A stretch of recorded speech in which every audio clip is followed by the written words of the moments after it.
At the moment, we have a lot of big LLMs. Billions of parameters are now normal for LLM. And the big companies are still in race to launch more bigger models to get better results. Most of the big companies are going in the same direction. That is, to get more better results, we need more resources, more parameters, and more higher models. This approach does not sound scalable after some point. I'm not sure how the big companies will manage it later, but for now I am unable to grasp it. And the economies are not working as well.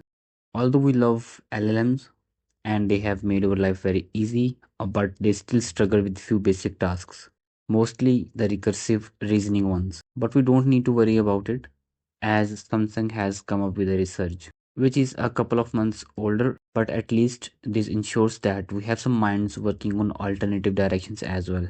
Samsung's research proposed tiny recursive model TRM, which includes recursive reasoning with tiny networks. Less is more. The issue with the big LLMs is they can say the wrong thing because a single small mistake in a long chain of steps break the whole answer. So the idea is, instead of building a giant brain, use a tiny brain that repeats a simple thinking routine over and over. Think of it like a kid solving a puzzle by trying a step, noticing it's wrong, and then trying again. But the kid remembers the attempts. By repeating this tiny loop many times, the model improves its answer step by step without needing huge size. It looks at the same problem multiple times, each time improving its answer based on what it learned from the previous attempt.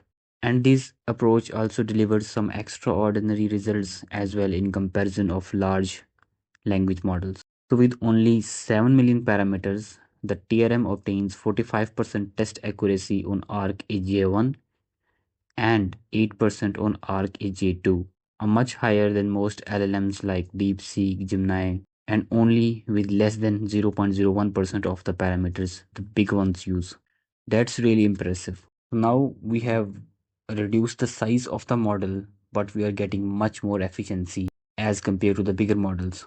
No, I'm not saying that TRMs are the next big thing and we should replace LLMs with the TRMs if we are getting so much better quality results with such a smaller size. We still need LLMs for heavy lifting and we can use TRMs for more of reasoning tasks where big LLM struggles. For example, if TRM can solve a Scooby puzzle more efficiently, we can use it here while using LLM for image generations. Using the suitable model depending upon scenario. And that's the evolution of AI. Initial LLM models were unable to generate images, but now they can. Now, big LLM models are not good with more of reasoning tasks, but TRMs will be in future. And definitely, we need more such models for the different scenarios of life where we can utilize them. LLMs will not be suitable to accommodate each and every task we need. We can use LLM for particular task, we can use TRMs for the other ones, and in future we will have more models which perfectly handle some specific tasks. This is a good step where we can achieve an efficiency in the AI systems. I will also drop the link to the research paper in the comment section for more technical details. Thanks a lot for watching.